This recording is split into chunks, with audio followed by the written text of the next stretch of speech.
kulan wacan oo wanaagsan daawadayaal waa maalinimo Arbacaha taariikhduna ay ku beegantahay 4 bishii 8 2021 wararkana maanta ee Boundless Media idinku haynana waxa kamid ah Itoobiya oo shaqada ka joojisay hay'adaha gargaarka oo ka howlgalaya gobolka Tigreega waddanka Thailand oo laga duwaangeliyay in ka badan 20,000 oo xaaladaha cusub ee cudurka COVID-19 Sheekh Shariif oo beeniyay in musharaxiinta madaxweynaha ay isu tanaasuleen daawadayaal ku soo dhawaada qodobadaas oo faahfaahsan laba kamid ah hay'adaha gargaarka caalamiga ah ayaa talaadadii shalay la sheegay in dawladda Itoobiya ay ka joojisay qayb kamid ah gabi ahaan howlihii bini'aadanimo ay ka wadeen gobolada ku yaalo Itoobiya oo ay kamid yihiin gobolada Tigreega iyo Soomaalida hay'adaha kala dhaqaatiirtan xuduudda lahayn iyo golaha qaxootiga Norway ayaa sheegay in dawladda Itoobiya ay ku qasabtay in ay hakiyaan howlgallada ay ka wadaan Itoobiya 30 bishii July afayeen u hadlay hay'adda golaha qaxootiga Norway ee NRC ayaa sheegay in sababta shaqada lagu joojiyay ay tahay dawladda oo ku eedeynaysa in shaqaalaha ajnabiga ah ee hay'adani aynay haysanin ruqsadda shaqada hay'adda dhaqaatiirtan xuduudda lahayn ee MSF ayaa iyaduna sheegtay in 3 bil ka hor laga joojiyay howlihii bini'aadanimo ay ka wadeen gobolada Tigreega Amhara iyo Gibila iyo kan Soomaalida iyadoon aan loo sheegin wax sabab ah afhayeen u hadlay hay'adahan ayaa sheegay in ay si degdeg ah dawladda uga doonayaan sababta looga joojiyay howlihii ay Itoobiya ka wadeen Ridwaan Xasan oo ah afhayeenka dawladda federaalka Itoobiya ayaa bishii hore ku eedeeyay qaar kamid ah hay'adaha caalamiga ah ee gargaarka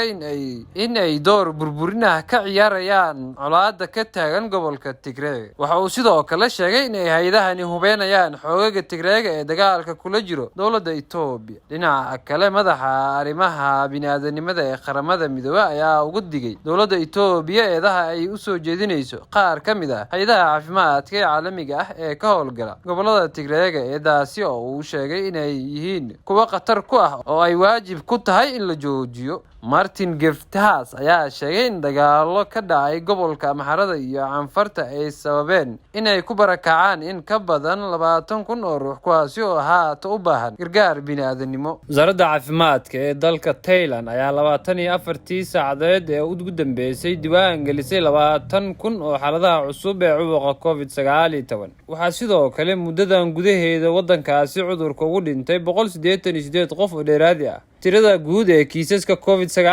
ee Thailand ayaa haata gaaraya 67,385 halka dhimashada guud ay tahay 5,503 qof tani ayaa imaanaysa iyadoo dawladda Thailand ay shalay soo rogtay xayiraado dheeraad ah oo ay kamid tahay bandow la saaray 29 gobol inkastoo arrinkani dib u eegis lagu sameyn doono 18 bishan madaxweynihii hore ee Soomaaliya Sheekh Shariif Sheekh Ahmed ayaa beeniyay warar maalmihii ugu dambeeyay la isla dhexmaray kuwaasi oo sheegaya inuu jiro isu tanaasul ay isugu afgarteen qaar kamid ah musharaxiinta tartanka madaxweynaha ee 10aad ee Soomaaliya qoraal uu soo dhigay bartiisa rasmiga ah ee Facebook ayuu madaxweyne Shariif ku yiri waxa had iyo goor aaminsanahay dimuqraadiyadda iyo in loo galo tartan xor ah oo ku saleysan aragti siyaasadeed iyadoo isbahaysiga taasi oo aan waqti soo gelinay welina aan u taaganahay bayaanka Shariif Sheekh Ahmed ayaa intaasi ku daray in aysan waxba ka jirin wararka ku saabsan shir ay yeesheen waxgaradka iyo siyaasiyiinta beelaha Mudulood oo lagu gaaray heshiis isku tanaasul ah oo la dhex dhigay musharaxiinta qaar ma cadda inuu musharaxiinta la hadal hayo in shakhsi kamid yahay uu tanaasulay doorashada madaxweynaha Soomaaliya ayaa la qorsheenayaa inay dhacdo 10 Oktoobar